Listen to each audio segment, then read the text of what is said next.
Hello viewers, my name is Dr. Said and set theory series 8th lecture। इस lecture में हम जो है वो फंक्शंस का टॉपिक स्टार्ट करेंगे। फंक्शन एक बहुत ही इम्पोर्टेंट टॉपिक है, ये रिलेशन से कनेक्टेड है। हर रिलेशन ज़रूरी नहीं कि एक फंक्शन हो, ऐसा रिलेशन जो दो कंडीशन सेटिस्फाई करेगा उसको हम फंक्शन कहते हैं। तो ये एक स्पेशल टाइप ऑफ रिलेशन है जिसको हम फंक्शन कहेंगे। तो हर फंक्शन जो होगा वो एक रिलेशन होगा, लेकिन ज़रूरी नहीं है कि हर रिलेशन जो है वो फंक्शन हो। अच्छा, जो कंडीशन जो है कि जो रिलेशन पूरी करे तो फंक्शन कहते हुए ये लिख दी मैंने, ये जस्ट मैंने रफली लिखी है, ये प्रॉपर डेफिनेशन नहीं है, जस्ट मैंने एक्सप्लेन करने के लिए लिखी है।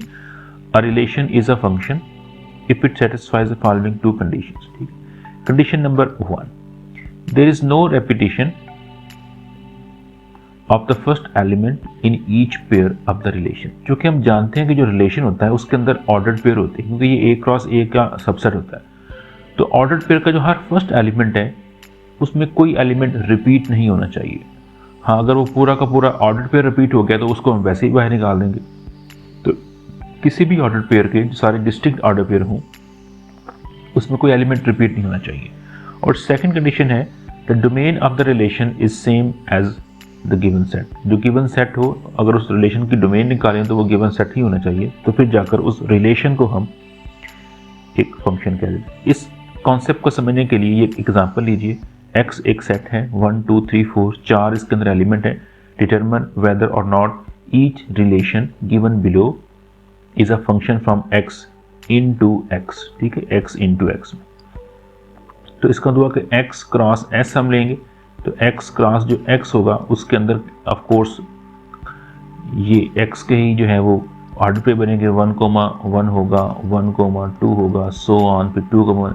इसमें बेशुमार एलिमेंट है, 14 एलिमेंट एक्चुअली बनते हैं, 16 है, 4 × 4 16 एलिमेंट्स के अंदर बनेंगे। इसके जो 3 सबसेट लिए गए, एक का नाम f रखा है, एक g है और एक h है। और इसको हमने चेक करने का ये फंक्शन है या नहीं। ये रिलेशन तो ऑफ कोर्स है, लेकिन क्या ये दो कंडीशन ऊपर वाली पूरी कर रहे हैं? तो चलिए पहले देखते हैं।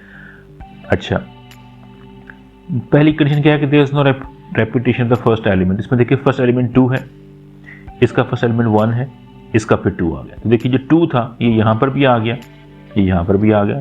देखिए हमारा जो पेयर है वो डिफरेंट है, लेकिन उसका जो फर्स्ट एलिमेंट है वो रिपीट हो गया। तो हमारी जो पहली कंडीशन है वो पूरी नहीं हुई है। ठीक हो गया। दूसरी चेक का जो है वो अगर पूरी हो भी जाए, जो कि पहली पूरी नहीं है, तो ये एक फंक्शन नहीं है।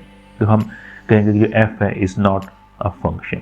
तो f जो कि रिलेशन है इज नॉट अ फंक्शन, तो ये हमारा फंक्शन नहीं है।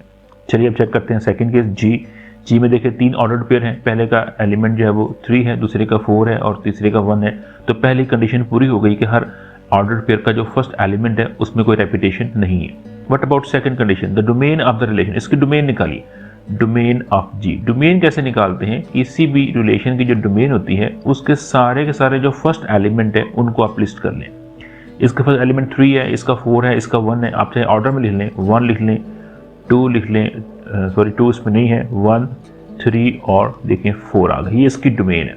फर्स्ट एलिमेंट का जो सेट बनता है उसे डोमेन कहते हैं, सेकंड एलिमेंट का जो सेट बनता है उसे रेंज कहते हैं। तो सेकंड कंडीशन कहती है the domain of the relation is same as the given set. ये x के बराबर होनी चाहिए, लेकिन x में 4 एलिमेंट है, हमारे डोमेन में आए हैं 3 एलिमेंट, ये उसके बराबर नहीं है, लिहाजा ये भी एक फंक्शन नहीं है।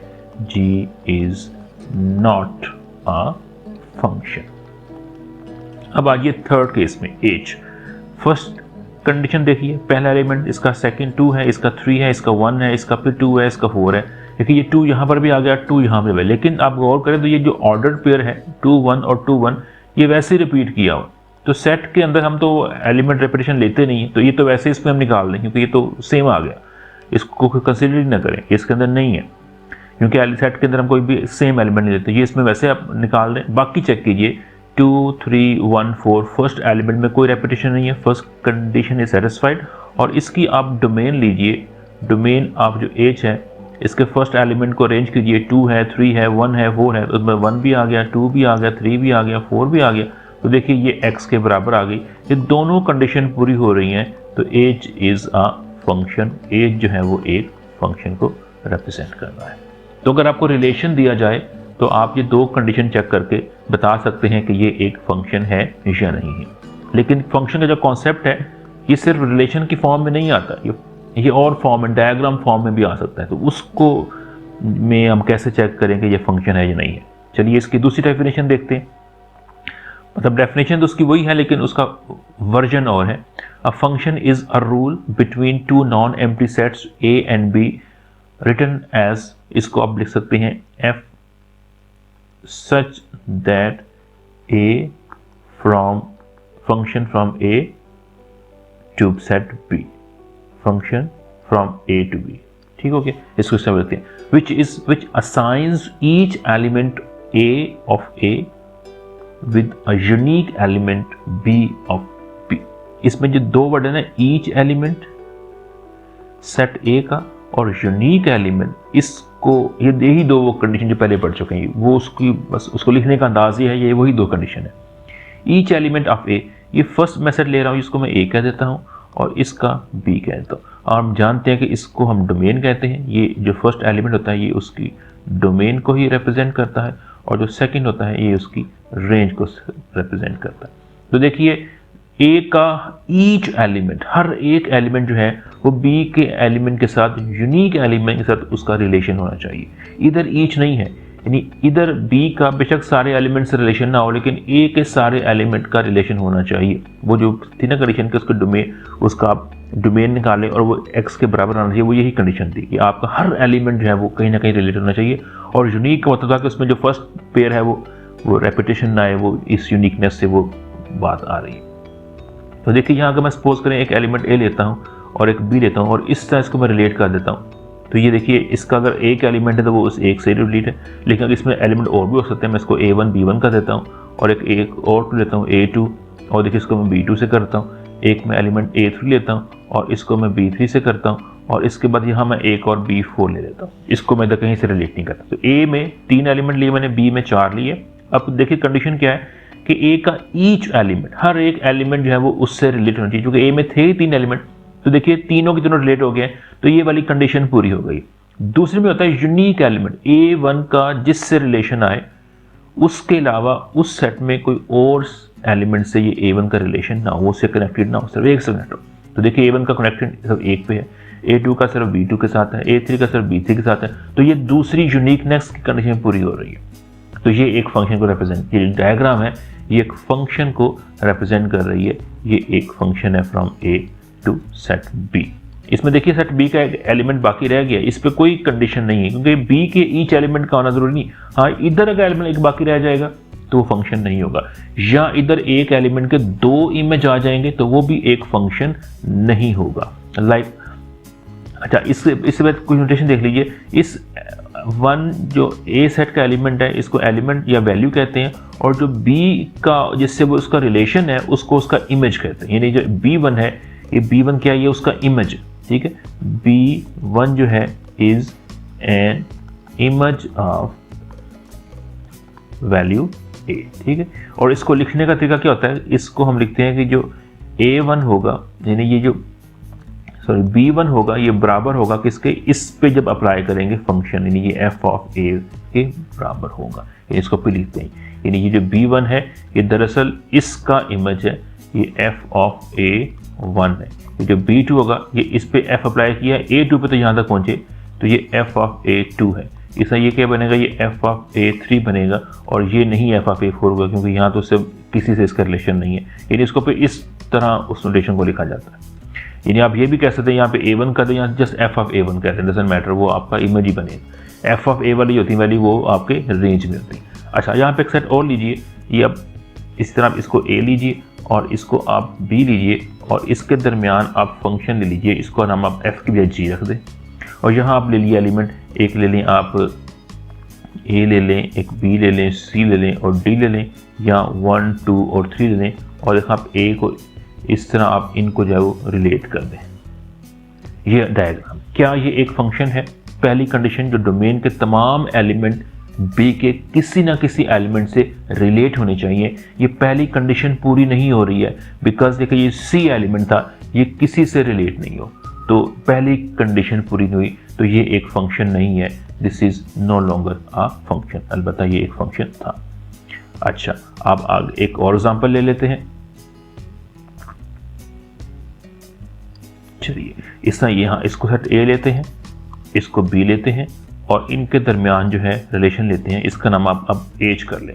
यहाँ पे आप कर लें, कोई आप एलिमेंट ले लें, ए ले लें, बी ले लें, सी और डी ले लें और यहाँ पे 1, 5, 7 और 9 ले लें। अच्छा, अब मैं क्या करता हूँ, इस एलिमेंट को यहाँ रिलेट करता हूँ, ए को इधर रिलेट करता हूँ, ई को इधर रिलेट करता हूँ और इसको इधर रिलेट करता हूँ और यहाँ पे एक एलिमेंट और लेता हूँ और डी को इससे रिलेट कर देता हूँ। ठीक है, क्या ये एक फंक्शन है? पहली कंडीशन, ए के तमाम एलिमेंट का बी के किसी न किसी एलिमेंट से रिलेशन होना चाहिए। देखिए, ए के तमाम एलिमेंट रिलेटेड हैं तो पहली कंडीशन तो पूरी हो रही है। सेकंड कंडीशन, ए के हर एलिमेंट का बी में यूनिक रिलेशन हो।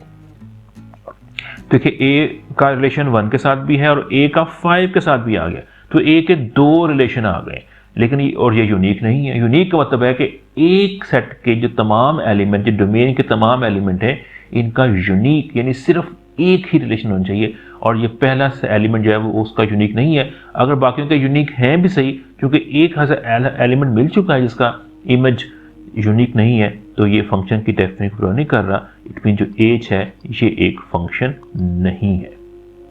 चलिए आप आगे आ जाएं, ए सेट लीजिए, ये बी लीजिए, इसके दरमियान फंक्शन का नाम आप एफ रख दीजिए और यहाँ पे ए बी सी कर लीजिए और यहाँ पे आप एल और एम कर लीजिए और आप इस तरह इनको ज्वाइन कर दीजिए। अब देखिए, क्या ये एक रिलेशन है, सॉरी फंक्शन है? पहली कंडीशन, ए के तमाम एलिमेंट कहीं ना कहीं कनेक्टेड होने चाहिए, इसके सारे एलिमेंट कनेक्टेड है, पहली कंडीशन पूरी हो चुकी है। सेकंड कंडीशन में है कि सेट ए के यानी डोमेन के हर एलिमेंट का यूनिक इमेज हो, उसका रिलेशन यूनिक। तो देखिए, ए का इस सेट बी में सिर्फ एल से जो है वो रिलेशन है, तो उसके अलावा इधर और कहीं उसका रिलेशन नहीं है, ए का यूनिक है। बी का इस सेट में बी से रिलेशन है, हाँ वो ये एल से रिलेशन है, वो पहले भी उसका रिलेशन ए से, लेकिन बी का इस एल के अलावा इस सेट में और कोई रिलेशन नहीं है, तो ये भी यूनिक है और सी का भी यूनिक है। देखिए, बज़ाहिर लग रहा है कि ये दो मिलकर एक को ज्वाइन कर रहे हैं, तो ये क्या ये फंक्शन नहीं, लेकिन ये फंक्शन है, क्योंकि हमें देखना है कि ए के एलिमेंट का यूनिक हो रहा है। ए का इधर एल के अलावा कोई और रिलेशन नहीं, देखिए सब एल से कनेक्टेड है, तो ए का यूनिक है। बी का भी उसी एल से, लेकिन उसके अलावा और किसी से नहीं, तो ए भी यूनिक है, सी का भी यूनिक है, तो ये एक फंक्शन है। F is a function. तो देखिए, हमें डायग्राम देखकर बताना होता है कि ये फंक्शन है वो किस तरह के हैं, क्या वो फंक्शन है या नहीं है। आप डोमेन चेक करनी है, डोमेन के तमाम एलिमेंट जो है वो कनेक्टेड हैं और उनके इमेज अगर यूनिक है तो ऑफ कोर्स वो एक जो है वो फंक्शन को रिप्रेजेंट करेगा। चलिए एक और लेते हैं।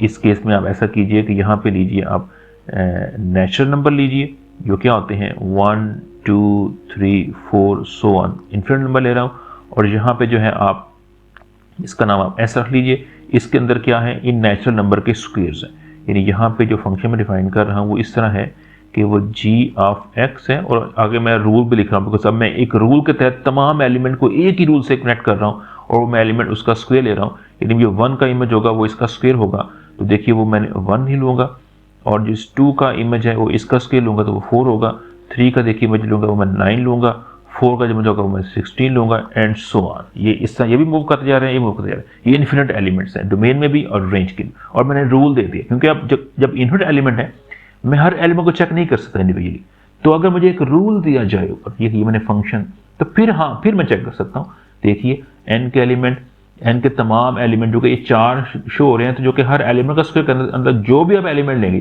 10 ले लें 20 ले लें, उसका स्क्वायर आ सकता है। इट मीन्स का हर एलिमेंट कनेक्टेड होगा s के साथ, तो ये एक पहली कंडीशन पूरी हो रही है। दूसरी कंडीशन, हर एलिमेंट यूनिक होना चाहिए, तो 1 का स्क्वायर 1 ही होगा। देखिए इसके अंदर बाकी एलिमेंट जो है ना 1 और नहीं आएगा, और 1 का स्क्वायर सिर्फ 1 ही होता है, कोई और नंबर इसका स्क्वायर नहीं हो सकता। 2 का स्क्वायर सिर्फ 4 होता है, कोई और एलिमेंट इसका स्क्वायर नहीं, क्योंकि ये सिर्फ स्क्वायर से ही कनेक्ट होते हैं, तो हर स्क्वायर का जो होगा नंबर जो होगा वो यूनिक होगा। इट मीन्स कि ये सेकंड कंडीशन पूरी कर रहा है। gx is equal to x square भी एक फंक्शन है, और ये n से लेकर s तक था, तो देखिए ये उसका फंक्शन। अच्छा मैं अब एक और लेता हूँ, इन्फिनिट सेट के अंदर ले लेता हूँ। यहाँ पे जो है मैं एलिमेंट ऑफ इंटीजर्स लेता हूँ, इसमें पॉजिटिव भी है नेगेटिव भी है, यानी 0 है, 1 है, 2 है, 3 है, सो ऑन, और -1 है, -2 है और सो ऑन। ठीक है, ये मैंने ले लिए, इंटीजर्स ले लिए। और मैं अब यहाँ पे क्या करता हूँ कि इनका लेता हूँ स्क्वायर रूट लेता हूँ। तो स्क्वायर रूट लेने चूंकि नेगेटिव का अडॉप्ट नहीं, तो आप ऐसा करें, चलिए आप इनके भी, आप इसका रिलेशन लीजिए, इसको आप जी कह दीजिए, और आप इस तरह लीजिए कि ऐसा फंक्शन, अगर मैं इसमें नेगेटिव ना लूं, चलिए आप यहाँ पे ऐसे डिफाइन कर लीजिए कि ये उसके हाफ है, यानी आप x/2 कर लीजिए, तो इस सेट ऐसा हो जाएगा। और इसमें हर एलिमेंट का हाफ है, ठीक है, हाफ एलिमेंट ले लें। लाइक अगर आपका 0 ले रहे हैं तो 0 का हाफ क्या होगा, तो वो 0 है, तो मतलब ये 0 को कनेक्ट करेगा। -1 जो होगा इसका हाफ कितना होगा, ये -1/2 होगा, इसको कनेक्ट करेगा। -2 का हाफ कितना होगा, -1 होगा, ये इसको कनेक्ट करेगा। और 1 का हाफ कितना होगा, ये 1/2 होगा। 2 का हाफ जो होगा वो 1 होगा। 3 का जो हाफ होगा वो 3/2 होगा, एंड सो ऑन होंगे। तो ये सेट एस जो होगा, ऑफ कोर्स ये जो होगा ये सबसेट ले लेते हैं सेट ऑफ रैशनल नंबर का, क्योंकि इसके अंदर सारे इंटीजर रैशनल भी आ जाने। तो देखिए ये एक फंक्शन होगा, डोमेन के तमाम एलिमेंट, हर एलिमेंट का हाफ किया जा सकता है, और हर का हाफ जो होगा वो ऑफ कोर्स यूनिक होगा। तो ये भी एक सेट फंक्शन को रिप्रेजेंट करे, ठीक है। इसका हम इस फंक्शन की रिलेशन रूल की फॉर्म में भी जो है वो दिए जाते हैं, हम वो भी चेक कर सकते हैं कि वो फंक्शन है या नहीं। चलिए इनके आगे देखते हैं टाइप्स ऑफ फंक्शन, ठीक हो गया। टाइप्स है into function. A function f from set A to set B is called into function if set A is proper subset of set B। set A लिख लें, ये B है, और इनके दरमियान जो है वो आपने रिलेशन F लिया है। ये इनटू उसे कहा जाएगा अगर सेट जो A होगा, ये सेट जो A है, डोमेन एलिमेंट जो है, प्रॉपर सबसेट हो सेट B का। प्रॉपर सबसेट को इस तरह लिखते हैं ऐसे, यानी ये सबसेट तो होगा लेकिन ए जो होगा वो उसके बराबर नहीं होगा। यानी ए बी का सबसेट है, ए के सारे एलिमेंट बी के अंदर हैं, लेकिन ए और बी बराबर नहीं है, यानी कम से कम बी के अंदर एक ऐसा एलिमेंट मिल जाएगा जो ए के अंदर नहीं है। तो फिर ये जो होगा वो हम कहेंगे ये इनटू फंक्शन है। तो फंक्शन होना जरूरी है। आप देखिए मैं ए लेता हूँ, बी लेता हूँ, सी लेता हूँ, 1 2 3 और 4। ए को मैं कनेक्ट करता हूँ इस एक साथ, बी को इसके साथ और सी को इसके साथ। तो ये देखिए ये फंक्शन है, बिकॉज डोमेन के तमाम एलिमेंट कनेक्टेड हैं और उनके इमेज भी यूनिक है। लेकिन देखिए यहाँ जो बी है वो उसमें कम से कम एक एलिमेंट खाली रह गया जो किसी से कनेक्टेड नहीं है, और ये फंक्शन की जो है वो डेफिनेशन को वायलेट नहीं कर रहा है, क्योंकि डोमेन में कोई एलिमेंट खाली नहीं रहना चाहिए। और देखिए इसमें जो ए होगा वो सबसेट है बी के अंदर, और ए जो है वो बी के बराबर भी नहीं है। तो हम ये कहेंगे, सॉरी ये ए सबसेट ऑफ बी जो है ना वो यहाँ पे नहीं है, क्योंकि ए बी सी एलिमेंट और है, 1 2 3 और है। मतलब हम अगर ये एक ही एलिमेंट ले लिया जाए, एक ही सेट के अंदर एलिमेंट्स आए, उस केस में करेंगे तो आप जो है ये कंडीशन जो है ना ए सबसेट ऑफ बी वाली, ये तभी पॉसिबल जब ये एलिमेंट ये सेट सेम हो, यानी एक ही तरह के इसके अंदर एलिमेंट आ जाए, इसमें अगर नेचुरल हैं तो ये रियल होने चाहिए, इस तरह के आ जाए। लेकिन आप ये वाली फॉर्म देखें, ये ज़्यादा स्ट्रॉन्गर बात है, क्योंकि इस केस में तो एलिमेंट जो ए या बी का सबसेट नहीं है, लेकिन ए बी के बराबर नहीं होना चाहिए। यानी मतलब ये है कि कम से कम बी के अंदर उसकी रेंज के अंदर एक एलिमेंट जो है वो बाकी रह जाए। इनटू का मतलब क्या होता है, इनटू कहते हैं किसी चीज के अंदर। तो जो चीज ए जो है वो बी के अंदर होना चाहिए, जो चीज इसके अंदर होती है वो बाहर चीजों से बड़ी होती है। इट मीन्स कि जो बी होगा वो एक से बड़ा होना चाहिए, तब जाकर इसको इनटू फंक्शन कहते हैं। तो देखिए ये वाला हमारा जो है ये एक इनटू फंक्शन है। अच्छा उसके बाद देखिए इनटू के बाद है जी इंजेक्टिव और 1 to 1 फंक्शन। ठीक है, 1 to 1 फंक्शन को ऐसे भी लिख देते हैं, ऐसे 1 to 1 फंक्शन। अब function f from a to b, ये सेट a होगा, ये सेट b होगा, इज कॉल्ड 1 to 1 और इंजेक्टिव। दो इसके नाम है, 1 to 1 भी कहते हैं, इंजेक्टिव भी कहते हैं। If distinct elements of set a have distinct images in set b, ये एक फंक्शन है। ए के जो डिफरेंट एलिमेंट अगर हैं तो उनके इमेजेस भी डिफरेंट होने चाहिए, ये इसका कॉन्सेप्ट है। यानी यहाँ पे अगर एलिमेंट में एक x1 ले लूँ और एक एलिमेंट x2 ले लूँ, तो इसका जो इमेज होगा वो f ऑफ x1 कहलाएगा, इसका जो इमेज है वो f ऑफ x2 कहलाएगा। तो कंडीशन क्या है कि distinct element of set A, कि अगर इफ x1 बराबर नहीं है x2 के, तो इसका मतलब है कि उनके जो इमेजेस हैं fx1 वो भी बराबर नहीं आने चाहिए आपस में। ये इसका मतलब एक, तो इसका मतलब ये बन जाता है कि आपके पास जो है फंक्शन जो है आपका, उसके जो इमेजेस हैं वो भी बराबर ना हो अगर इटसेल्फ पॉइंट्स बराबर नहीं। अच्छा, इस चीज़ को लिखने का एक और तरीका भी है, इस कंट्रापोजिटिव कहते हैं। इस चीज़ का मतलब ये भी बनता है, अच्छा सुनिए डेफिनेशन क्या है कि अगर ये x1 x2 बराबर नहीं है तो उनके इमेजेस बराबर ना आए, या ये कहता है कि अगर दो इमेजेस बराबर आ जाएं तो फिर जरूरी है कि एलिमेंट भी बराबर हों। ये दोनों एग्जैक्टली सेम बातें हैं, इसे कंट्रापोजिटिव कहते हैं। अगर आपने लॉजिक पढ़ी हुई है, लॉजिक में होता है अगर कोई स्टेटमेंट P है उसको इंप्लाइज करें और Q कहेंगे, P इंप्लाइज Q, मतलब Q तब एग्जिस्ट करेगी जब P ट्रू होगी। तो ये चीज़ बिल्कुल बराबर है अगर आप माइनस Q की जो निगेशन है इंप्लाइज करें माइनस P से। इसको आप छोटी सी एग्जाम्पल समझ सकते हैं। P कोई स्टेटमेंट है, Q कोई स्टेटमेंट है। अब मैं इसको ये लेता हूँ कि P स्टेटमेंट ये है कि असलम जो है, कोई नाम ले लें, वो लाहौर में है, तो इसका मतलब है कि जो असलम है वो पाकिस्तान के अंदर मौजूद है, क्योंकि लाहौर पाकिस्तान का शहर है। तो अगर कोई शख्स लाहौर के अंदर मौजूद है तो हम बिल्कुल बड़े यकीन से कह सकते हैं कि भाई वो शख्स है ना वो पाकिस्तान के अंदर मौजूद है।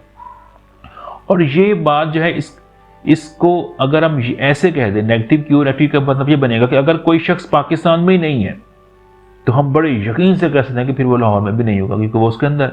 इसका मतलब P implies Q is always equal to minus Q implies minus P। तो x बराबर नहीं है x2 का मतलब है कि अगर f उनके इमेजेस भी बराबर नहीं है, तो इसको यूं भी कह सकते हैं कि अगर इमेजेस सेम है तो फिर उनके एलिमेंट सेम। यानी मतलब ये उसका अंडरलाइंग आइडिया यही है कि अगर एलिमेंट डिफरेंट है तो उनके इमेजेस डिफरेंट हों, और अगर किसी दो के इमेज डिफरेंट नहीं सेम आ गए तो वो एक ही उसका रीजन हो सकता है कि फिर वो एलिमेंट भी सेम होंगे। तो ये अगर ऐसा हो जाए तो ये इन 1-to-1 फंक्शन है, और ये बड़ी इंपॉर्टेंट कंडीशन है। आगे आपने प्रूव करना होगा बास फंक्शन को, कि प्रूव करेंगे फंक्शन जब वो 1-to-1 है तो हम ये कंडीशन लेते हैं, या इसके फर्स्ट ये डायरेक्ट वे लेते हैं या फिर ये लेते हैं जिससे हम प्रूव करते हैं। ये सेकंड यूज़ की जाता है कि हम प्रूव करते हैं जिससे कि हमारा जो फंक्शन है वो 1-1 है। चलिए आगे मूव करते हैं। तीसरी फॉर्म में मेरे पास है जी सर्जेक्टिव फंक्शन, या उसको ऑन टू फंक्शन कहते हैं। अब function f from set A to set B, आप इसको सेट A कह लें, सेट B कह लें, और इनके दरमियान जो है वो आपके पास फंक्शन f है। इस कॉल्ड ऑन टू या सर्जेक्टिव, दोनों नाम अपने याद रखने। If each element of set B has its pre images in set A। अब इसमें जो थी ना इनटू वाली कंडीशन थी, इसके अंदर हम कहते थे कि चले इसके अंदर कोई एलिमेंट बाकी बच जाए, अब वो रिस्ट्रिक्शन खत्म कर रहा है कि अगर ऐसा हो कि क्योंकि A के तो सारे एलिमेंट रिलेट होने ही होने, बिकॉज ये तो फंक्शन की रिक्वायरमेंट है। अगर B के भी सारे एलिमेंट रिलेट हो जाएं तो फिर वो ऑन टू होता है, और अगर उसका कोई एलिमेंट बाकी बच जाए तो फिर वो इन टू होता है।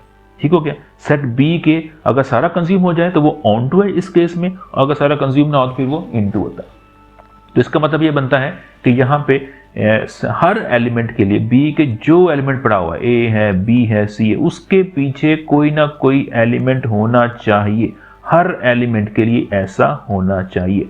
फिर देखिए ना, each element of set B के हर एलिमेंट के लिए उसका जो प्री इमेज है, यानी जो A के होगा वो होना चाहिए A के अंदर। अगर ऐसा हो जाए तो हम कहते हैं कि ये जो फंक्शन है ये एक ऑन टू फंक्शन। और इसको जो मैथमेटिकली वे है इस लिखने का, हम कहते हैं कि f from A to B is onto, या उसको दूसरा जो नाम उसका है जो आपने याद रखना है, ऑन टू और सर्जेक्टिव फंक्शन कब होगा? If and only if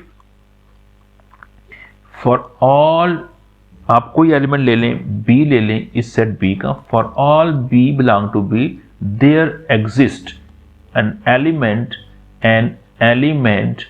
A in set A such that, कैसे कि जो वो A है, सॉरी वो जो B है वो क्या, वो उस A का इमेज होना चाहिए, इस तरह लिखा जा सके। अगर ये हर एलिमेंट के ट्रू हो तो हम फिर वो कहते हैं कि जो फंक्शन है वो एक ऑन टू फंक्शन है। आगे हम इसके एग्जाम्पल पे देखेंगे।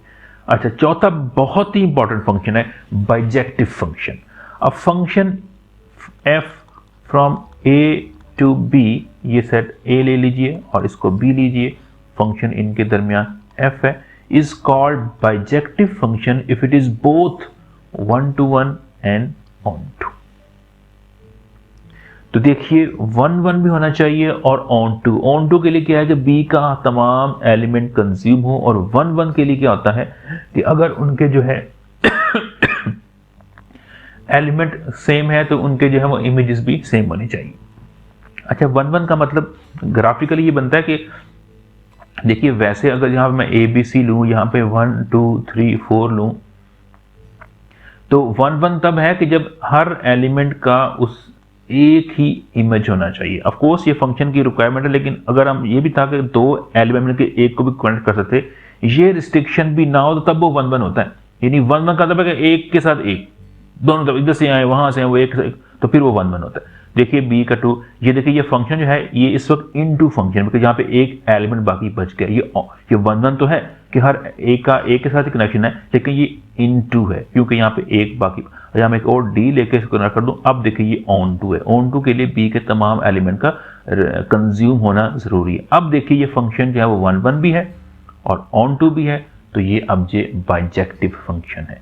बाइजेक्टिव फंक्शन में दोनों रिस्ट्रिक्शन होती है कि वो 1 1 भी होना चाहिए और ऑन टू भी होना चाहिए। और अगर ऐसा होगा तो ये देखिए इस तरह की उसका जो डायग्राम बनेगा। ये बहुत इंपॉर्टेंट है। इंपॉर्टेंट क्यों है, इसकी रीजन है, मैं आपको अब रीजन बताता हूँ क्यों ये इसको इंपॉर्टेंट कहा जाता है। आज ये पहले वाले इनटू की बात पर आ जाइए। अब मैं क्या करता हूँ, इस इन फंक्शन जिसको इसका इनवर्स लेता हूँ।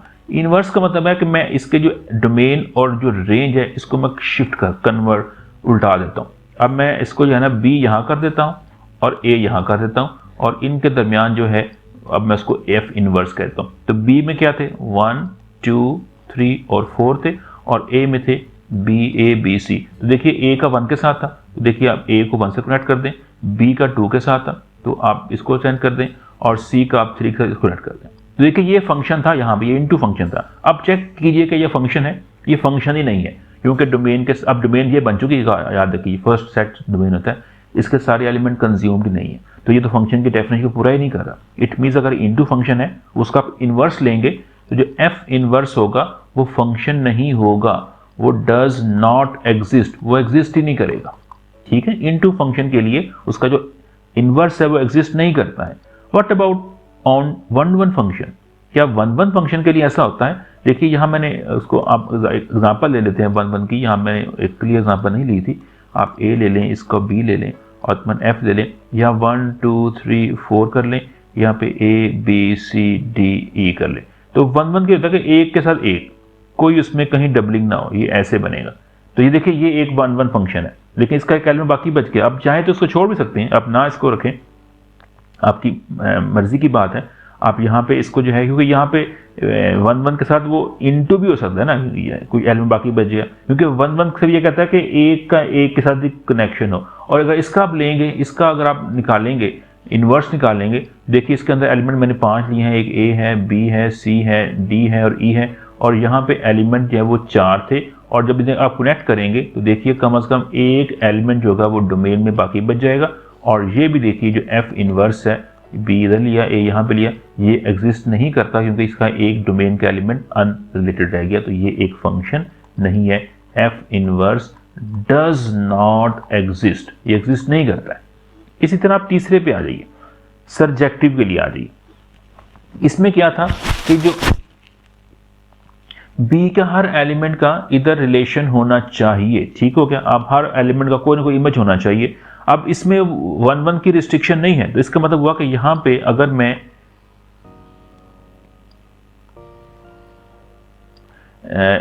कोई एलिमेंट बनाऊं, 1 है, 2 है, 3 है, और यहां पे मैं a और b कर दूं, और इसको यहां ज्वाइन करता हूं, 2 को इससे ज्वाइन करता हूं और 3 को भी इससे करता हूं, तो देखिए ये फंक्शन है, बिकॉज डोमेन का हर एलिमेंट कनेक्टेड है और उसका इमेज भी यूनिक है। ये 2 का भी सिर्फ b है, 3 का भी सिर्फ b, ये फंक्शन है। लेकिन क्या ये ऑन टू है? ये ऑन टू भी है, क्योंकि b के अंदर देखिए एलिमेंट है ही 2 और दोनों कहीं ना कहीं कनेक्टेड हैं, तो ये जो फंक्शन की डेफिनेशन है ऑन टू की, उसको भी पूरा कर रहा है।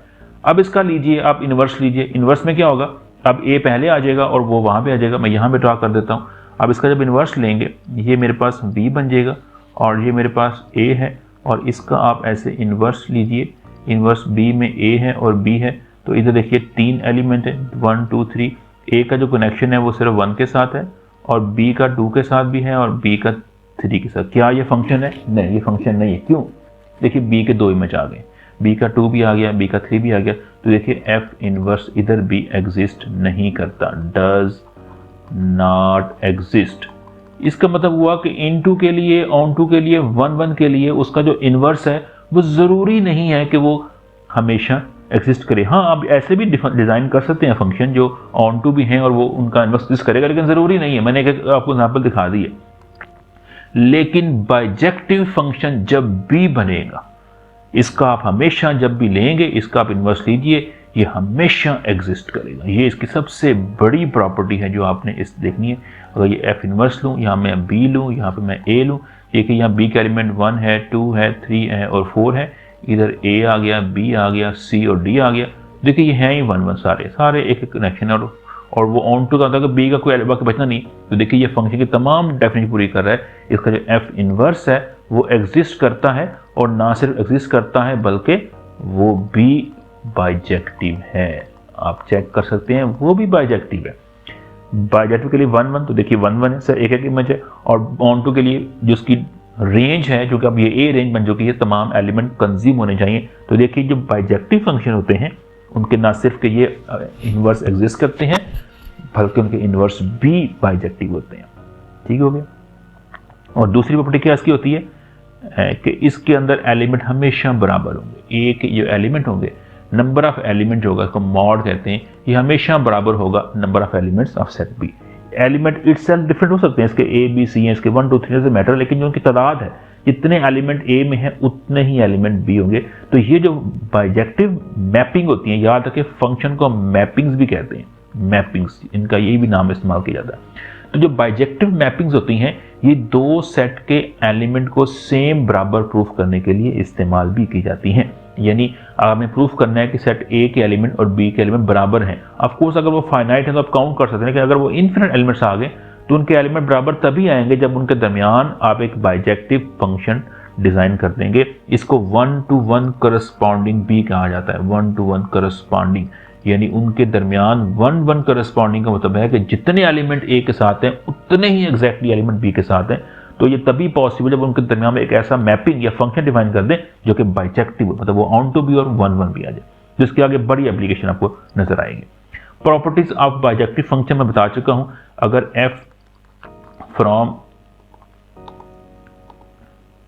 f is a function from a to b is a bijective function हो, बाइजेक्टिव का मतलब होता है कि उसके अंदर दो प्रॉपर्टी हो, फंक्शन है वो 1 1 भी होना चाहिए और ऑन टू भी होना चाहिए। तो उसकी जो पहली प्रॉपर्टी है कि जो एफ इनवर्स होगा विल एग्जिस्ट, हर दफा एफ इनवर्स एग्जिस्ट होगा, एंड एफ जो इनवर्स होगा इज अगेन वो बाइजेक्टिव होगा। पहले तो इसकी ये प्रॉपर्टी आ गई। प्रॉपर्टी नंबर जो इसकी सेकंड है वो ये है कि जो ए सेट के एलिमेंट हैं वो बराबर आएंगे सेट बी के एलिमेंट, उनका जो होगा और मॉड जो होगा वो बराबर होगा। इसके लिए डिफरेंट टर्म्स यूज की जाती हैं। हम ये भी कहते हैं कि जो ए है is equivalent to B, equivalent का वर्ड यूज करते हैं, या इसके लिए एक और वर्ड है इक्विवेलेंट यूज करते हैं। ए और बी जब इक्विवेलेंट है, उनके अंदर नंबर ऑफ एलिमेंट्स हैं वो सेम आ गए हैं, या उनकी कोऑर्डिनैलिटी सेम आ गई है, उनका जो साइज है वो बराबर आ जाएगा। तीसरा इसमें ये होता है कि अगर वो बाइजेक्टिव, चूंकि एफ इनवर्स एग्जिस्ट करता है, इट मीन्स जो डोमेन होगी, डोमेन ऑफ जो एफ होगी, जो इस केस में कितनी है वो ए है, और इसकी जो रेंज है वो कितनी आ गई, रेंज ऑफ जो एफ आ रही है वो बी है। जब आप एफ इनवर्स लेते हैं, एफ इनवर्स क्या होता है, उसका जस्ट आपने ऑर्डर चेंज किया, वो बी से ए की तरफ जा रहा होता है, तो इसकी डोमेन क्या बनेगी, वो बी बन जाएगी। और देखिए ये दरअसल उसकी एफ की रेंज थी, तो ये क्या बन जाएगी, डोमेन बन जाएगी एफ इनवर्स की, और ए क्या होगी, इसकी रेंज बनेगी, जो एफ की क्या थी मेरे पास, वो उसकी डोमेन थी। तो ये इसमें ये होगा कि एफ की जो डोमेन है वो एफ इनवर्स की रेंज होगी, जो एफ की रेंज है वो एफ इनवर्स की डोमेन होगी, वो आपस में रेसिप्रोकल हो जाएंगे। तो ये 3 इसकी प्रॉपर्टीज हैं वो आप इसमें देखेंगे। अच्छा, इसमें कुछ और कॉन्सेप्ट है, composition of function. Composition of function जो है वो पहले भी मैंने काफ़ी हद तक आपको रिलेशन में बताया था। वो कंपोजिशन ऑफ रिलेशन जैसा ही कॉन्सेप्ट होता है। जिस तरह हम 2 रिलेशन को हमने कंपोज किया था कि उनकी सेम उसी तरह ये जो फंक्शन का होता है आपके पास जो है ये भी उसी तरह डिज़ाइन किया जाता है। मैं इसकी डेफिनेशन आपको लिख देता हूँ।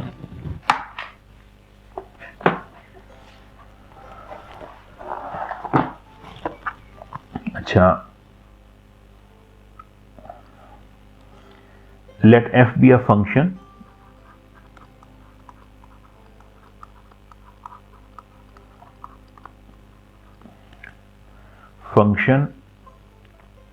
यानी f from a to b, ये एक फंक्शन है।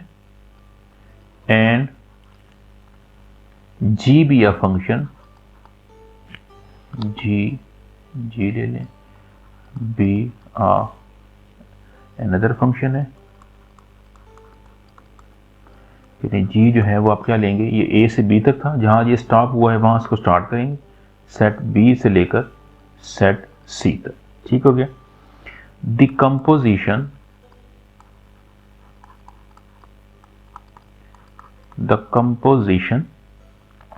Of f and g is a function, यानी उनके जो कंपोजिशन की जाएगी वो भी फंक्शन ही होगा, वो भी फंक्शन की जो डेफिनेशन है वो पूरी हो जाएगा। और उसको डिनोट करते हैं, डिनोटेड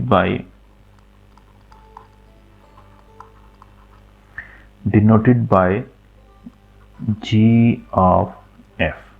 ठीक है, और ये कहाँ से होगा, ये अब इस फर्स्ट एलिमेंट a से लेकर इस थर्ड जो सेट है वो s तक होगा। ठीक हो गया।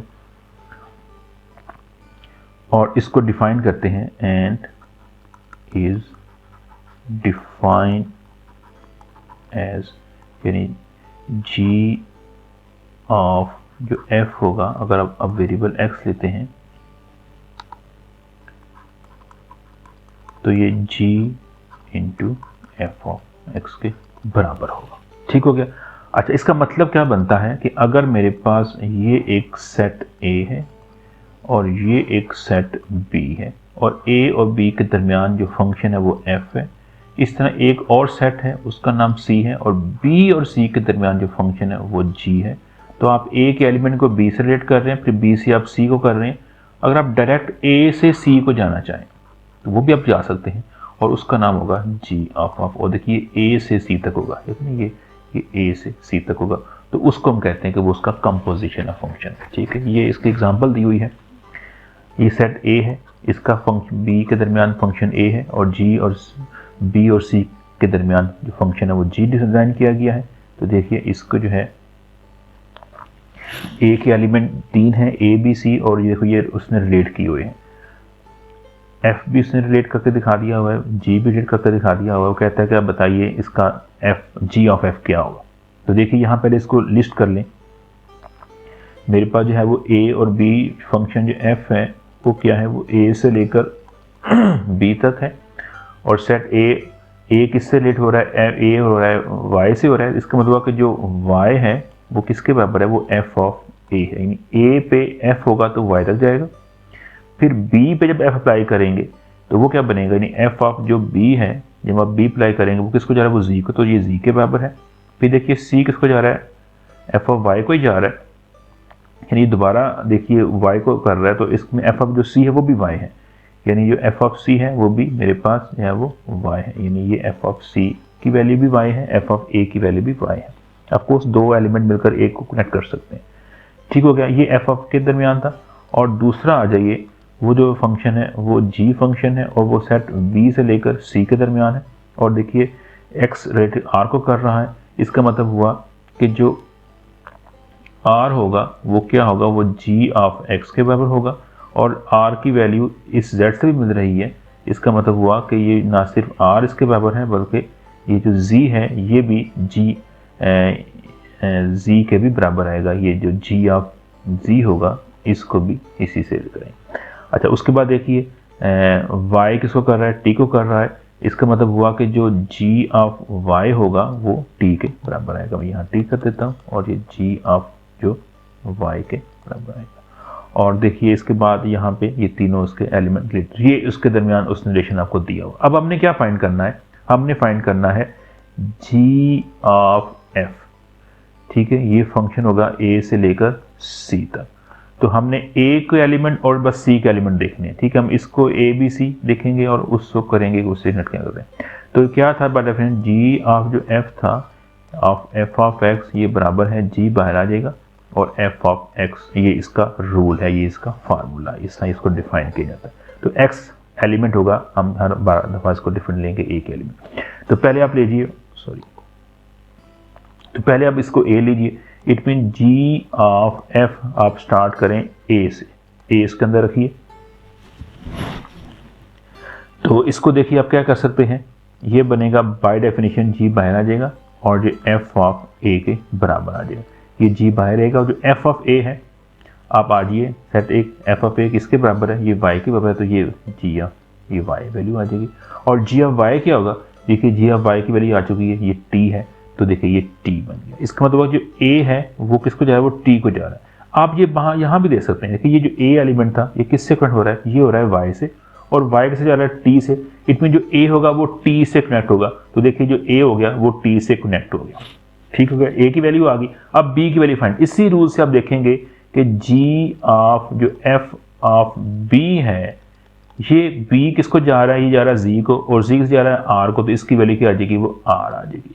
और last element g of f of जो एलिमेंट c होगा उसको जो आप देखेंगे, ये c है, ये किसको जा रहा है y को, और y जा रहा है t को। तो इसका आंसर भी t आ जाएगा। देखिए इसमें एलिमेंट जो है वो एक का आंसर जो है वो, अगर मैं यहाँ डिज़ाइन कर दूँ, आप सेट बनाकर इस थोड़ा सा बड़ा कर लेते हैं।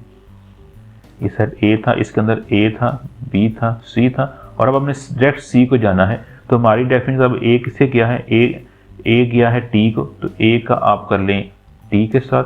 फिर हमने निकाला है b, वो गया है r के साथ, तो b का रिलेशन हुआ है r के साथ। और लास्ट निकाला है c, और वो भी t को ही गया है, तो वो ऐसे कनेक्ट हो गया। तो आप देख सकते हैं यहाँ पे ये ट्रू है, a ऐसे y से t, तो a t को चला गया है। फिर b देखिए z, उससे बाद r, तो b r को चला गया है। और c देखिए y, और y फिर t हो गया, तो वो उसका बन गया। तो ये भी एक फंक्शन है, और ये देखिए ये g ऑफ f के बराबर आएगा। तो आप ग्राफिकली भी इसको देखकर लिख सकते हैं, या आप इसको फाइंड भी कर सकते हैं। ग्राफ दिया और डायग्राम दिया तो वहाँ से कर सकते हैं। अगर आपको फंक्शन का रूल दिया है तो फिर आप उससे भी कर सकते हैं। वो कैसे करेंगे, देखिए यहाँ आपको उसने एक और दे दी एग्जाम्पल, f r से r फंक्शन है, g भी r से r है, और f ऑफ x जो दिया है उसने उसको डिफाइन कर दिया f of is equal to x square, और जो g ऑफ x डिफाइन कर दिया x प्लस 3 कर दिया। अब उसने कहा है अब आपने इसका g ऑफ f फाइंड करना है। तो आप उसने एलिमेंट के दो टूल, एक एलिमेंट रैंडमली चूज कर लिया कि g ऑफ f ऑफ 2 क्या होगा, बाय डेफिनेशन क्या बनेगा, g बाहर आ जाएगा और f ऑफ 2 उसके अंदर आ जाएगा। तो आपने f ऑफ 2 फाइंड करना है, इसके लिए आप यहाँ पे आ जाइए, इसमें x को 2 प्लग कीजिए। तो f ऑफ 2 क्या बनेगा, 2 का स्क्वायर बनेगा, वो क्या होगा 4 होगा।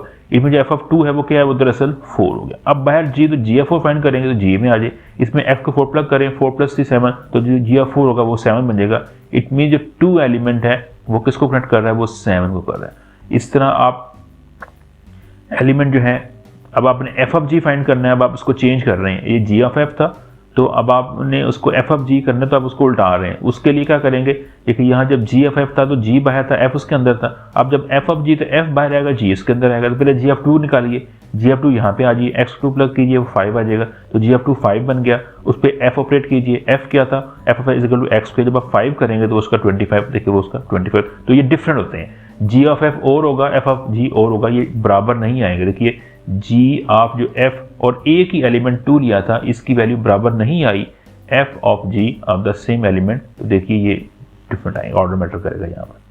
ठीक हो गया। और आपने पूरा, ये आपने सब एक एलिमेंट लिया है, अगर आप पूरा का पूरा सेट ही जो चाहते हैं कि मैं उसको ही कंपोज करना चाह रहा हूँ, तो देखिए g of f of x, ये बेसिक डेफिनेशन, इसको आप लीजिए, g को बाहर निकालिए, f उसके अंदर आ जाएगा। और f ऑफ x की वैल्यू क्या थी, ये दी हुई थी x स्क्वायर, तो वहाँ पे प्लग कर दीजिए, ये x स्क्वायर आ जाएगा। तो g ऑफ x स्क्वायर, अब g ऑफ x बराबर है x प्लस 3, तो यहाँ पर अगर मैं x स्क्वायर करूँगा तो वो x स्क्वायर प्लस 3 बन जाएगा, ये उसका आंसर आ जाएगा। और आपने इसको उल्टा के लिखना है, f of g of x लिखना है, तो f को बाहर निकालिए, g उसके अंदर, और फिर gs की वैल्यू प्लग कीजिए जो कि क्या है x प्लस 3 है। तो देखिए ये x प्लस 3 आ गया और बाहर f आ गया। अब f ऑपरेट कीजिए, f क्या करता है कि f जो आप उसके अंदर देंगे वेरिएबल उसको स्क्वायर कर देगा, अंदर जो रखेंगे f3 रखेंगे तो उसका स्क्वायर कर देगा जो कि इसके बराबर आएगा। तो देखिए उसके आंसर जो है वो डिफरेंट आए। तो ये कंपोजिशन ऑफ फंक्शन। अच्छा आगे जी vertical and horizontal line test. आपने फंक्शन को चेक करना है कि वो 1 1 है या ऑन टू है। तो ये काम आप उसकी जो डायग्राम अगर दी हो, ग्राफ दिया हो, वो ग्राफ करना चाहिए, आप उस ग्राफ को देखकर भी बता सकते हैं। तो देखिए ये पहला जो दिया हुआ है, ये ग्राफ दिया हुआ है f of x is equal to x square का, इसने f1 कह दिया, ये इसका ग्राफ होता है, पैराबोला बनता है। अच्छा इसको हमने चेक करना चाहते हैं क्या ये फंक्शन है, अगर है तो क्या ये ऑन टू है या 1 1 है, या फिर दोनों है ऑन टू और 1 1 यानी बाइजेक्टिव। तो ये आप ये 2 काम चेक कर सकते हैं, 3 काम चेक कर सकते हैं। फंक्शन है या नहीं है, इसका क्या करेंगे आप vertical line draw. Vertical line होती है इस तरह पैरेलल टू वाई एक्सिस, ये होती है वर्टिकल लाइन होती है, और horizontal mean parallel to x axis यानी वो इस तरह की होती है। तो वर्टिकल आप लाइन ड्रॉ करें ग्राफ के ऊपर और देखें क्या हर दफा ये ग्राफ को सिर्फ एक ही पॉइंट पे कट कर रही है। देखिए मैं यहाँ पे ड्रॉ करता हूँ वर्टिकल लाइन, यहाँ करता हूँ, यहाँ करता हूँ, यहाँ करता हूँ, जब मैं जितनी में जाऊँ ड्रॉ करूँगा वर्टिकल लाइन, ये क्या करेंगी हर दफा मेरे ग्राफ को सिर्फ एक ही पॉइंट पर कट करेंगी। अगर ऐसा हो जाए तो ये फंक्शन है, इट इज अ फंक्शन। तो जो f1 है इज अ फंक्शन, ये एक फंक्शन होगा। ठीक हो गया अगर हर वर्टिकल लाइन उसे एक ही पॉइंट पर कट करे। लेकिन अगर मैं यहाँ पे एक और ड्रॉ करूँ फंक्शन, ये मैं एक्स वाई प्लेन लेता हूँ और यहाँ पे जो है मैं अपना ग्राफ ये लेता हूँ, ठीक है, ये y is equal two plus minus x का स्क्वायर रूट, क्या ये फंक्शन है? आप लीजिए वर्टिकल लाइन टेस्ट, देखिए मैं लाइन ड्रॉ करूंगा तो देखिए इसने इसको 2 पॉइंट पे कट कर दिया, तो ये फंक्शन नहीं है। फंक्शन के लिए हर वर्टिकल लाइन उसे एक पॉइंट पे कट करना चाहिए तो फिर वो फंक्शन होगा, अदरवाइज फंक्शन। तो वर्टिकल लाइन से आप ये चेक कर सकते हैं कि हमारा गिवन जो ग्राफ है वो फंक्शन है भी कि नहीं। ठीक हो गया। ये देखिए सेकंड आप जब भी ड्रॉ करेंगे वर्टिकल लाइन में ड्रॉ नहीं करा, बता रहा हूँ, बस आपको नजर आ रहा होगा, ये हर दफा एक पॉइंट पर कट करेगी, ये भी फंक्शन है, ये भी फंक्शन है, ये भी, चारों जो ग्राफ दिए हुए ना f1 f2 f3 f4 ये फंक्शन है सारे, क्योंकि वर्टिकल लाइन हर दफा उसको एक ही पॉइंट पे कट कर रही है। अच्छा तो वर्टिकल लाइन चेक कर की जाती है फंक्शन होना या ना होना पे। आप सर्कल ड्रॉ कर लें, ये आप सर्कल लेंगे ना, देखिए ये आपका जो है ना वो फंक्शन नहीं है, बिकॉज आप जब भी वर्टिकल लाइन ड्रॉ करेंगे ये उसके 2 पॉइंट पे कट कर देगा। अच्छा आगे हॉरिजॉन्टल लाइन, इससे चेक करते हैं 1 1 है या ऑन टू है। अच्छा 1 1 तब होता है जब हॉरिजॉन्टल लाइन ड्रॉ करें और वो भी उसे एक ही पॉइंट पे कट करे। एक मैंने ड्रॉ की हॉरिजॉन्टल लाइन और इसने 2 पॉइंट पे कट कर दिया, इट मीन जो f1 है इज नॉट 1 to 1, ये 1 to 1 नहीं है। अगर हॉरिजॉन्टल लाइन किसी ग्राफ को 2 पॉइंट पे कट कर दे तो वो जो ग्राफ होता है, जो फंक्शन होता है वो 1 1 नहीं होता। लेकिन देखिए ये 1 1 है, क्योंकि आप कोई भी लाइन लेंगे हर दफा वो एक पे कट करेगी, तो ये 1 1 है। इसमें जो f2 दिया हुआ था f2 इज 1 1, 1 1 को लिए ऐसे भी कह देते हैं 1 1 फंक्शन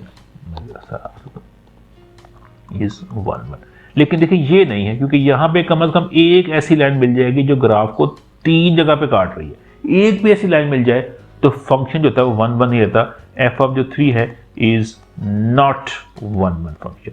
और देखिए ये 1 1 है, क्योंकि आप जहां भी लाइन ड्रॉ करेंगे हॉरिजॉन्टल ये एक ही पॉइंट पे कट करेगी, जो f4 है इज 1 1 फंक्शन। तो हॉरिजॉन्टल लाइन अगर हमारे ग्राफ को एक पॉइंट पे कट करे तो वो 1 1 है, अगर एक से ज्यादा पे करे तो वो 1 1 नहीं है, और ये फंक्शन होना जरूरी है तभी ये पॉसिबल। अच्छा उसके बाद आ गया, ये तो हो गया 1 1। ऑन टू चेक कैसे करना है? ऑन टू के लिए भी यही चेक करते हैं हॉरिजॉन्टल लाइन। हॉरिजॉन्टल लाइन अगर आपको एक ऐसी मिल जाए कि जो आप ड्रॉ करें और ग्राफ का कोई भी पोर्शन से कट ना करे, देखिए ऐसी लाइन है जो ग्राफ को टच नहीं कर रही है, तो ये ऑन टू नहीं है। f1 is not onto function, क्योंकि हमें एक ऐसी हॉरिजॉन्टल लाइन मिल गई है जिसने ग्राफ को टच ही नहीं किया। देखिए यहां भी आप ऐसे लाइन ड्रॉ कर सकते हैं, इट मीन जो f2 है ये भी आपका ऑन टू नहीं है, is not onto, is not onto. लेकिन आप इस पे देखिए, ये जहां भी आप लाइन ड्रॉ करेंगे 3 के लिए उसे कम से कम एक पॉइंट पे कट कर रही है। ऑफ कोर्स जहां उसने 3 पे कट किया तो ये 1 1 तो नहीं है, लेकिन एटलीस्ट ये ऑन टू है। तो f जो 3 है इज ऑन टू, क्योंकि हर हॉरिजॉन्टल लाइन उसे कम से कम एक दफा कट कर रही है, उसको एटमोस्ट 1 कहते हैं। अच्छा, उसके बाद देखिए f4 के बारे में चेक कर लीजिए। ये जो ग्राफ है ये ऑन टू भी है, क्योंकि इस केस में उस हमेशा उसको एक ही लाइन पे हर दफा कट करे, कोई ऐसी आप लाइन नहीं ले सकते यहाँ पे उसको टच ना करें। तो देखिए जो f1 था ये फंक्शन था, लेकिन ना तो ये 1 1 था और ना ही ये ऑन टू था। 1 1 इसलिए नहीं था कि इसको 2 पे कट कर रही है, और ऑन टू इसलिए नहीं था कि यहाँ पे कम से कम एक लाइन खाली चली गई। f जो 2 था ये 1 1 है, क्योंकि हर हॉरिजॉन्टल लाइन से एक दफा कट कर रही है, लेकिन ये ऑन टू इसलिए नहीं है कि एक कम से कम लाइन खाली चली गई, उसने कट को नहीं किया। f जो 3 है ये ऑन टू तो है, यानी ऐसी कोई लाइन नहीं मिलेगी, ऐसी कोई खाली लाइन नहीं मिलेगी जो उसे कट ना करे, लेकिन उसको एक से ज्यादा कट कर रही है, तो ये ऑन टू तो है लेकिन 1 1 नहीं है। और जो f4 है इसमें दोनों बातें, ये 1 1 भी है क्योंकि इसको हर जो लाइन है हॉरिजॉन्टल से एक पॉइंट पे कट कर रही है, और ऑन टू भी है क्योंकि हर लाइन कहीं ना कहीं कट करेगी जरूर, कोई खाली नहीं जाएगी। तो ये ऑन टू भी और 1 1 भी है, तो फिर ये क्या होगा, ये एक्चुअली ये फिर बाइजेक्टिव फंक्शन है। ये बाइजेक्टिव फंक्शन बनेगा। f1 भी बाइजेक्टिव नहीं है, f2 भी नहीं है, f3 भी नहीं है, सिर्फ f4 बाइजेक्टिव है, क्योंकि इसमें दोनों प्रॉपर्टीज हैं, ये 1 1 भी है और ये ऑन टू भी आ गया। तो देखिए आपको अगर ग्राफ दिया जाए तो आप उसको देखकर भी ये वर्टिकल लाइन और हॉरिजॉन्टल लाइन टेस्ट देखकर आप बता सकते हैं कि वो जो है हमारे पास क्या क्या प्रॉपर्टी रखता है। अब देखिए मैं दोबारा इस पे आ रहा हूँ, ये जो मैंने ग्राफ ड्रा किया, अगर मैं यहाँ पे ड्रा करूँ हॉरिजॉन्टल लाइन, यहाँ मैं ड्रा करता हूँ, तो देखिए ये कितने पॉइंट पे कट करेगा, ये हर दफा उसको एक ही पॉइंट पे कट करेगा। तो मैं कह दूं कि ये 1 1 फंक्शन है? नहीं, क्योंकि ये फंक्शन ही नहीं था। तो पहले फंक्शन होना जरूरी है, पहली वर्टिकल लाइन टेस्ट करके आपने ये तसल्ली कर लेनी कि वो फंक्शन है कि नहीं। फंक्शन अगर है उसके बाद चेक होती है क्या वो 1 1 है, क्या वो ऑन टू है, क्या बाइजेक्टिव है। अगर वो फंक्शन ही ना हो तो फिर उसके बाद कुछ चेक नहीं हो सकता। अच्छा जी, उसके बाद देखिए हमारे पास वर्टिकल लाइन टेस्ट के बाद जो है तो मैंने एक एग्जांपल ली है। एक सेट लिया है 1 2 3 4 5 है, और ए से ए तक ये एक फंक्शन है और डायग्राम दे दी गई है। हमने इसमें 4 बातें फाइंड करनी। पहले में कहते हैं find the graph of f, right f as a set of ordered pair. ये ग्राफ हमें जो दिया, हमें ग्राफ तो दिया हुआ है, हमें डायग्राम दी हुई है, उसको हमने जो है वो ऑर्डर्ड पेयर के फॉर्म में लिखना है, और उसका यानी फाइंड अ ग्राफ से वो यही मुराद ले रहा है कि आप उसका ये सेट लगा दें, इसका यही ग्राफ बनता है। तो देखिए इसका जो बनेगा ऑर्डर पेयर क्या बनेगी, इसके अंदर आप 1 देखिए 1 किसको बिलोंग कर रहा है, 3 को, तो पहला इसका बनेगा 1 3 बन जाएगा। उसके बाद देखिए 2 किसे कर रहा है, 5 को, तो देखिए ये 2 5 बन जाएगा। उसके बाद देखिए 3 किसे कर रहा है, 3 भी 5 को कर रहा है, तो 3 5 दूसरा ऑर्डर पेयर बन जाएगा। फिर 4 देखिए 2 को कर रहा है, तो 4 जो 2 है ये इसका बन जाएगा, और फिर 5 3 बनेगा। तो देखिए ये फंक्शन है, आप चेक कर सकते हैं। रिलेशन वाली डेफिनेशन देखिए, हर ऑर्डर पेयर का फर्स्ट एलिमेंट डिफरेंट है, और आप इसका डोमेन लीजिए 1 2 3 4 5, तो पूरा सेट ए आ जाएगा। तो देखिए ये एक फंक्शन को रिप्रेजेंट कर रहा है। तो ये था इसका पार्ट ए। पार्ट बी देखिए, find F of A the image of A. Image of A यानी इस सेट रेंज को कहते हैं, उसको एफ ऑफ ए यानी सेट की फॉर्म में लेते हैं। आपने इसका सब इमेज फाइंड करना, उसकी रेंज फाइंड करनी। तो रेंज क्या होती है, जो उसके जिसको वो रिलेट कर रहा है। अच्छा, रेंज का वर्ड जो है ना वो सारा सेट होता है जिसमें आप एलिमेंट सारे ले रहे हैं, और जो एफ ऑफ ए है, इमेज ऑफ ए होता है, ये सिर्फ वो एलिमेंट होते हैं उसके जो कहीं ना कहीं रिलेट हुए हैं। यहाँ पे 2 रिलेट हुआ है, 3 हुआ है और 5 हुआ है, 1 और 4 कहीं भी रिलेट नहीं हुए। तो रेंज के अंदर तो सारे आते हैं 1 2 3 4 5, लेकिन इमेज के अंदर सिर्फ वो एलिमेंट आते हैं जो किसी ना किसी का इमेज है।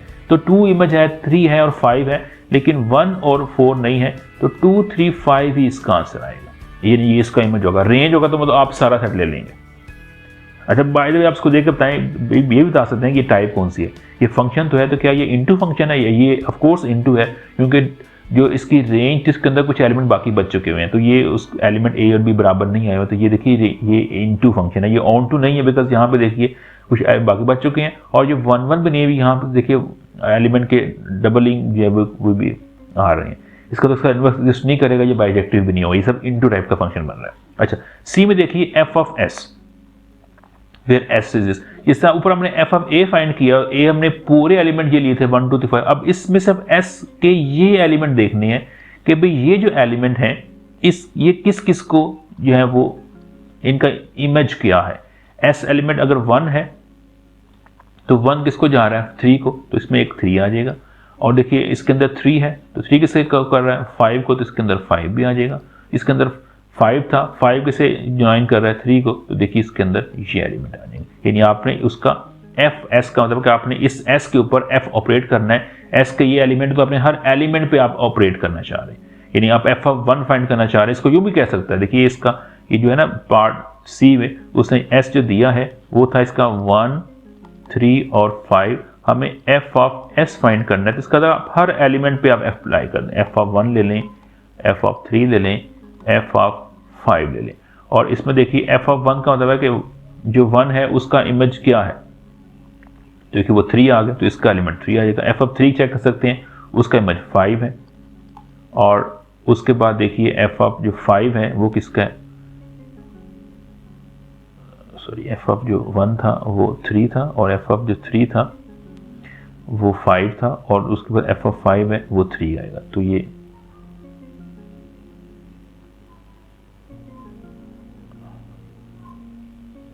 यहां मैंने कर ही दिया 1,